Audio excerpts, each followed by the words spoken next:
अगर आपको अपने जीवन में अपने शरीर के लिए टाइम नहीं मिल रहा है, अपने आप के लिए टाइम नहीं मिल रहा है, तो आपको महान अष्टावक्र के बारे में जरूर जानना चाहिए। आज का समय ऐसा हो गया है कि लोगों को योग, ध्यान और खुद अपने आप को फिट रखने के लिए, जरूरी नहीं है कि आप योग ही ध्यान करें, लेकिन अपने आप को फिट रखने के लिए उनके पास समय नहीं है, या समय होने के बावजूद भी बहुत ढेर सारे बहाने हैं। एक बात अवश्य ध्यान रखिएगा, अगर आपको अपने लिए टाइम नहीं मिल रहा है तो फिर आप कुछ भी नहीं कर सकते हैं। जरा सोच कर देखिए, इस जीवन में आप आए क्यों हैं? अच्छा खाना, अच्छे तरीके से रहना और समाज में अपना एक पहचान बनाना, इन सभी में सबसे इम्पोर्टेंट होता है अच्छे तरीके से रहना। अगर आप स्वस्थ नहीं हैं, आप अच्छे तरीके से नहीं रह सकते हैं, नहीं आपको अच्छा खाना अच्छा लगेगा, नहीं आपको अच्छा समाज अच्छा लगेगा, आप इन सब से कट जाएंगे। लेकिन इसके बावजूद भी बहुत लोगों के पास अपने लिए टाइम नहीं होता है। अपने शरीर के लिए तो छोड़िए, उन्हें जो उनका कार्य है वह भी करने में बहुत कठिनाई होती है, यानी कि उनके पास समय की कमी होती है। आखिर सोचने वाली बात है कि उनका समय जाता कहाँ है। बहुत लोगों का कहना है कि उनका समय या तो घर परिवार में चला जाता है, या तो दोस्तों में चला जाता है, या कुछ ऐसे कार्य करते हैं जिसके वजह से उनको समय नहीं मिल पाता है। चलिए, मैं मानता हूं कि उन्हें समय नहीं मिल पाता है, लेकिन आप जरा सोचिए, अगर आप उनमें से एक हैं तो क्या आपको कभी भी समय नहीं मिलेगा अपने लिए? अगर आपको कभी भी समय अपने लिए नहीं मिल रहा है तो आप गलत तरीके से जी रहे हैं। आप समझिए, जिन परिवार के लिए आप आज समय निकाल रहे हैं, अगर कल को आप योग्य नहीं रहे, अगर कल को आप बीमार पड़े, कल को आप सेहतमंद नहीं रहे, कल को आपका कार्य नहीं रहा, आप एक सक्सेसफुल इंसान नहीं बने, तो वही परिवार आपके लिए अभिशाप बन जाएगा। यानी हर समय आपको ताने सुनने पड़ सकते हैं। बहुत लोगों के पास योग न करने के ढेर सारे एक्सक्यूज होते हैं, जैसे कि हम बहुत ज़्यादा मोटे हैं, कि हमारे शरीर योग के लिए नहीं बना है, हम बहुत जल्दी थक जाते हैं। ऐसे तमाम लोगों के पास तमाम तरह के बहाने होते हैं। लेकिन जरा आप सोचिए, आपका शरीर और दूसरे का शरीर जो योग करता है वह आज किस तरीके से अलग हो चुका है। यानी जो योग करता है वो योग क्यों कर पाता है, और जो योग नहीं करता है वह योग क्यों नहीं कर पाता है। उसका सबसे बड़ा रीजन आप खुद हैं। यानी आप अपने शरीर को इस प्रकार से बना लिए हैं कि आपका शरीर योग करने योग्य ही नहीं रहा।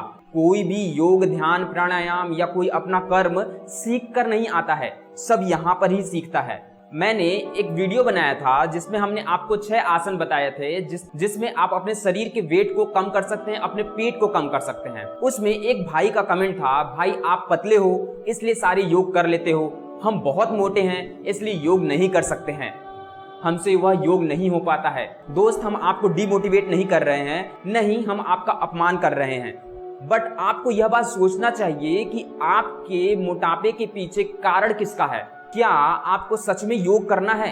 अगर आपको सच में योग करना है तो फिर आपका मोटापा आपके बीच में कभी नहीं आ सकता है। प्रारंभ करेंगे तो अंत तो अवश्य होगा, क्योंकि कोई भी अनंत नहीं है। जिसका प्रारंभ है उसका अंत अवश्य है मानव जीवन में, और हम सब मानव हैं। अगर आप प्रारंभ करेंगे तो आपका अंत मोटापा खत्म होने से अवश्य होगा। चलिए जानते हैं अष्टावक्र के बारे में, जो 8 जगहों से टेढ़े थे। यानी उनका शरीर 8 जगहों से अपंग था, लेकिन फिर भी वो महान योगी के रूप में उभर के सामने आए। वह एक महान विद्वान थे। कौन थे अष्टावक्र? उद्दालक ऋषि, जो वेद के बहुत बड़े ज्ञाता थे, उनके ढेर सारे शिष्यों में कहोड़ नामक भी एक शिष्य था, जिन्हें वह बहुत ज्यादा स्नेह करते थे, बहुत ज्यादा प्यार करते थे। उनका स्नेह कहोड़ पर इतना ज्यादा था कि वह अपनी पुत्री सुजाता से कहोड़ का विवाह करा देते हैं। सुजाता कुछ ही समयों में गर्भवती हो जाती है। सुजाता अपने पुत्र को बहुत ज्यादा बुद्धिमान बनाना चाहती है, इस सृष्टि में सबसे ज्यादा योग्य बनाना चाहती हैं। इसलिए वह अपने पिता उद्दालक और अपने पति कहोड़ से शिक्षा ग्रहण करने लगती हैं, ताकि उनका पुत्र उस शिक्षा को कोख में ही सीख सके। याद रखें, आपकी बुद्धि और आपका कर्म पर आपके माता पिता का भी बहुत बड़ा हाथ होता है। इसलिए अगर आप माँ बाप बने तो अपने पुत्र को पहले से ही योग्य बनाने के लिए कुछ ऐसा कार्य अवश्य करें जिससे कि आगे चलकर वह जगत में नाम कर सके। कम से कम अपना फर्ज तो अवश्य निभाएं। बाद में पृथ्वी पर आने के बाद पुत्र की सारी जिम्मेदारी हो जाती है कि वह किस तरीके से जीवन यापन करता है। इसी प्रकार से सुजाता ने भी अपने पुत्र को बुद्धिमान बनाने के लिए अपने पिता और अपने पति से ज्ञान अर्जन करने लगती हैं। एक दिन सुजाता के पति कहोड़ अपने शिष्यों में प्रवचन कर रहे थे। सुजाता भी वहां पर उपस्थित थी। तभी सुजाता के पेट में पल रहा बालक अपने ही पिता से कहते हैं कि आप यह श्लोक गलत पढ़ रहे हैं, यह श्लोक इस प्रकार से नहीं होगा, आप गलत प्रवचन दे रहे हैं। यह बात कहोड़ सुनकर बहुत ज्यादा क्रोधित हो जाते हैं। उन्हें यह लगता है कि यह अभी कोख में ही है और मेरा इस तरीके से अपमान कर रहा है। तभी कहोड़ ने अपने ही पुत्र को श्राप दे देते हैं कि तुम जब पैदा होगे तो 8 जगहों से टेढ़े पैदा होगे। सुजाता कहोड़ के श्राप पर ज्यादा ध्यान नहीं देती है और अपने बालक के पालन पोषण पर जुट जाती हैं। बालक के पालन पोषण के लिए अत्यधिक धन की भी जरूरत पड़ती है, इसलिए वह अपने पति कहोड़ से कहती है कि राजा जनक को कोई यज्ञ कराना है, जाकर आप वह यज्ञ कराइए और वहां से धन को लेकर आइए। कहोड़ भी इस बात के लिए राजी हो जाते हैं। अब कहोड़ राजा जनक के पास जाते हैं और उनसे कहते हैं कि आपको जो यज्ञ कराना है वह यज्ञ हम संपन्न करा देंगे, आप यज्ञ की तैयारी करें। तब राजा जनक कहते हैं वह यज्ञ संपन्न नहीं हो सकता क्योंकि उस यज्ञ के बीच में बंदी ऋषि आ रहे हैं। बंदी ऋषि ने ऐसा कहा है कि यह यज्ञ तभी संपन्न होगा जो मुझे शास्त्रार्थ में हराएगा, और जो मुझे शास्त्रार्थ में हराएगा वही यह यज्ञ करेगा। बहुत से ऋषियों ने उन्हें शास्त्रार्थ में हराने की कोशिश किया, लेकिन वह शास्त्रार्थ में बंदी ऋषि को नहीं हरा पाए और बंदी ऋषि से हार कर बंदी ऋषि ने उन सभी ऋषियों को जल में डुबोकर मार दिया। क्या आप इस शास्त्रार्थ के लिए तैयार हैं? अगर आप इस शास्त्रार्थ के लिए तैयार हैं तो मैं बंदी ऋषि से बात कर सकता हूँ, लेकिन याद रखिए अगर आप शास्त्रार्थ में हार जाएंगे तो बंदी ऋषि भी आपको पानी में डुबोकर मार देंगे। कहोड़ शास्त्रार्थ के लिए तैयार हो जाते हैं। बंदी ऋषि और कहोड़ में शास्त्रार्थ शुरू होता है। बंदी ऋषि कहोड़ को हरा देते हैं। हराने के बाद जिस प्रकार से सभी ऋषियों को बंदी ऋषि ने पानी में डुबोया था, उसी प्रकार से कहोड़ को भी पानी में डुबोकर मार देते हैं। यह बात सुजाता को पता चलती है। सुजाता बहुत दुखी हो जाती है और कुछ समय बाद सुजाता एक पुत्र को जन्म देती है जो कि अपने ही पिता द्वारा श्रापित 8 जगहों से अपंग रहते हैं। अब जरा सोचिए, एक ऐसा इंसान जो 8 जगहों से अपंग हो, उसका जीवन कैसा होगा। यानी उनका पूरा शरीर ही कुरूप था। उनका शरीर ऐसे ऐसे जगह अपंग था कि देखने में बिल्कुल कुरूप लगता था और इस कुरूपता का सामना उनको 12 साल तक करना पड़ा। उस बालक का नाम ही अष्टावक्र पड़ा। क्योंकि वह 8 जगहों से टेढ़े थे, इसलिए उनका नाम भी अष्टावक्र पड़ा।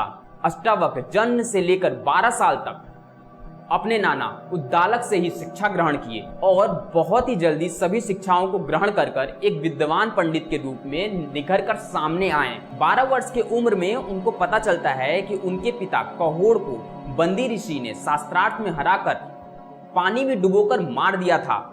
यह बात जानकर अष्टावक्र को बहुत आश्चर्य होता है और वह बंदी ऋषि से शास्त्रार्थ करने के लिए व्याकुल हो जाते हैं। एक दिन रात में बिना किसी को बताए राजा जनक के महल पहुंच जाते हैं। राजा जनक के महल जब वो जाते हैं तो वहां के सैनिक अष्टावक्र को देखकर हंसने लगते हैं। अष्टावक्र उन्हें समझाते हैं कि आप मेरे कुरूपता को देखकर हंस रहे हैं, लेकिन आपको मेरी बुद्धि के बारे में अवश्य जाननी चाहिए। अगर आप मेरी बुद्धि के बारे में जानेंगे तो आप मेरे कुरूपता को देख नहीं पाएंगे, आप मेरे बुद्धि में ही विलीन हो जाएंगे। यह बात सैनिक सुनकर चुप हो जाते हैं और उनके आने का कारण पूछते हैं। अष्टावक्र अपने वहां आने का कारण बताते हैं और राजा जनक से मिलने की इच्छा जाहिर करते हैं। सैनिक राजा जनक के पास अष्टावक्र को लेकर जाते हैं। जब अष्टावक्र महल में प्रवेश करते हैं तो महल के विद्वान पंडित, महल के विद्वान ऋषि अष्टावक्र को देखकर हंसने लगते हैं। अष्टावक्र कुछ समय उनको देखते हैं और अष्टावक्र उन सभी को देखकर हंसने लगते हैं। यह बात राजा जनक देखकर बहुत ज्यादा चिंतित हो जाते हैं और अष्टावक्र के पास जाकर हाथ जोड़कर विनम्रता से बोलते हैं, महाराज आपको क्या चाहिए और आप क्यों हंस रहे हैं? तब अष्टावक्र कहते हैं, आप क्या बता सकते हैं कि यहाँ पर उपस्थित सभी पंडित लोग, सभी ऋषि लोग क्यों हंस रहे हैं? तब तक सभा में उपस्थित एक ऋषि उठकर कहते हैं, तुम्हारे इस रूप को देखकर हम लोग को हंसी आ रही है और मालूम चला है कि तुम शास्त्रार्थ करने आए हो बंदी ऋषि से। तब अष्टावक्र राजा जनक से कहते हैं, मैं इसलिए हंस रहा था कि मुझे लगा था कि आपके महल में विद्वान पंडित और ऋषि लोग रहते हैं, लेकिन मुझे तो यहाँ पर कोई भी नहीं दिखा इस विद्वान की कड़ी में। मुझे लग रहा है कि मैं व्यर्थ का यहाँ पर शास्त्रार्थ करने आ गया हूँ। आपके पास कोई भी विद्वान पुरुष नहीं है। यह बात सुनकर राजा जनक कहते हैं कि ऐसा आप कैसे कह सकते हैं, हमारे पास चुनिंदा विद्वान पंडित हैं। तब अष्टावक्र कहते हैं, आप अपने बुद्धिमान लोगों से पूछिए कि क्या वह घड़े पर हंस रहे हैं कि घड़े के बनाने वाला कुम्हार पर हंस रहे हैं। यह बात सभी लोग सुनकर सकपका जाते हैं और शांत होकर बैठ जाते हैं। राजा जनक को उनकी बुद्धिमत्ता का ज्ञान हो जाता है। इसमें आपको भी सीखने वाली एक बात है, आप अगर जन्म से विकलांग हैं तो इसमें आपकी कोई दोष नहीं है, लेकिन जन्म के बाद सामर्थ्य पूरी तरीके से आपकी है। बहुत लोग सही होने के बाद भी इस तरीके से जीते हैं कि वह विकलांग के बराबर ही होते हैं। हो सकता है बहुत लोगों को मेरी बात कड़वी लग रही हो, लेकिन यह बात सच है। सभी लोगों के लिए तो नहीं, लेकिन कुछ लोगों के लिए ये बात सच हो सकता है। इसलिए आपको अपना कर्म अवश्य करना चाहिए। अपने लिए कम से कम 1 घंटा टाइम तो अवश्य निकालना चाहिए। चलिए आगे जानते हैं। जब राजा जनक को यह बात पता चलता है कि यह बालक बहुत ही विद्वान है, वह बंदी ऋषि से इनका शास्त्रार्थ कराने के लिए तैयार हो जाते हैं। अष्टावक्र और बंदी ऋषि दोनों लोग शास्त्रार्थ के लिए तैयार हो जाते हैं और एक दूसरे के समक्ष आते हैं। अष्टावक्र कुछ ही समय में बंदी ऋषि को शास्त्रार्थ में हरा देते हैं।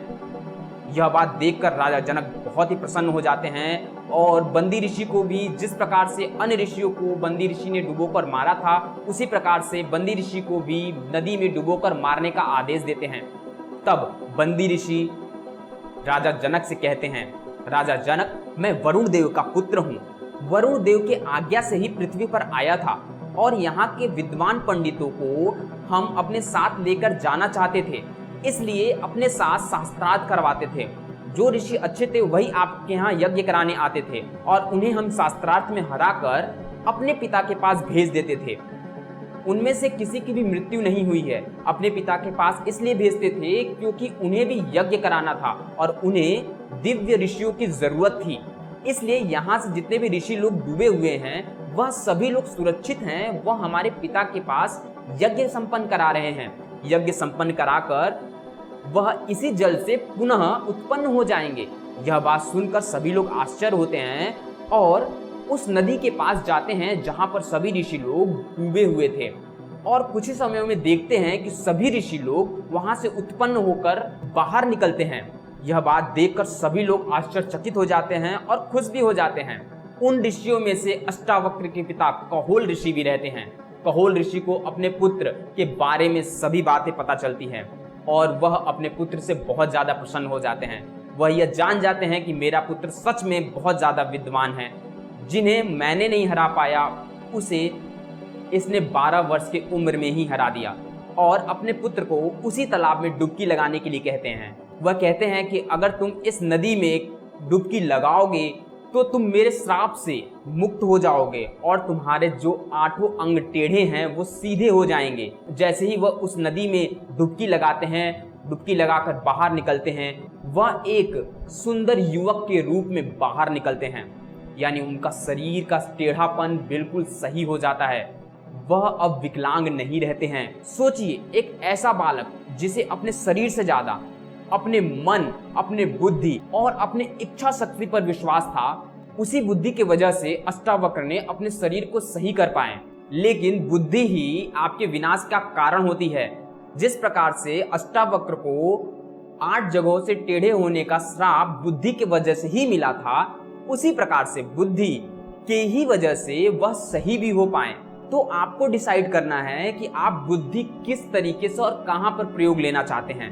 बुद्धि का प्रयोग सही तरीके से लेना चाहते हैं कि ताकि आपका कार्य सही तरीके से हो, या गलत तरीके से लेना चाहते हैं ताकि आपका कार्य गलत तरीके से हो। सभी कुछ आपके पास ही है। अष्टावक्र की कहानी सुनाने का मकसद हमारा यही था कि अष्टावक्र तो 8 जगहों से टेढ़े होने के बाद भी अपने कर्म को बखूबी किए, अपने शरीर पर बिना ध्यान दिए। क्या जिनका शरीर सही है, बस उनको कुछ संतुलन में करना है, क्या वह अपने लिए थोड़ा भी टाइम नहीं निकाल सकते हैं अपने ज्ञान को अर्जन करने के लिए? अगर आप अपने लिए सच में टाइम नहीं निकाल सकते हैं 1 घंटा, तो आप अपने लाइफ के साथ धोखा दे रहे हैं। आप सही तरीके से जीवन जी ही नहीं रहे हैं। कुछ समय बाद सबको मृत्यु प्राप्त होनी ही है। आपको डिसाइड करना है कि आपको मरते समय किस तरीके का मौत मिले। एक बात अवश्य ध्यान रखिए, जब भी इंसान मरता है उसके कुछ ही समय पहले आपको अपने जीवन काल की सभी चीजें दिखने लगती हैं, यानी प्रत्यक्ष रूप से समझ में आने लगता है कि आपने अपने जीवन काल में क्या क्या किया है, आपने कितना समय बर्बाद किया है, आपने समय को कितना महत्व दिया है। इन सभी चीजों को प्रत्यक्ष रूप से आप देखने लगेंगे। यह पूरी तरीके से आपके ऊपर है कि आप अपने समय को किस तरीके से गूंथ रहे हैं। क्या आप उन लोगों को टाइम दे रहे हैं जो आपके कामयाब न होने पर हंसेगा, या आप बहाना बना रहे हैं? यह पूरी तरीके से आपके ऊपर निर्भर है। तो दोस्तों, बस इस वीडियो में इतना ही। आपको हमारा यह वीडियो कैसा लगा आप हमें अवश्य बताएं। आपका कोई सुझाव हो तो हमें अवश्य दें। वीडियो पसंद आए तो एक लाइक अवश्य करें। चैनल पे नए हैं तो चैनल को सब्सक्राइब करके अपना प्यार हम तक पहुंचा सकते हैं। नेक्स्ट वीडियो मिलते हैं नेक्स्ट टॉपिक के साथ। तब तक के लिए bye bye. Thank you for watching.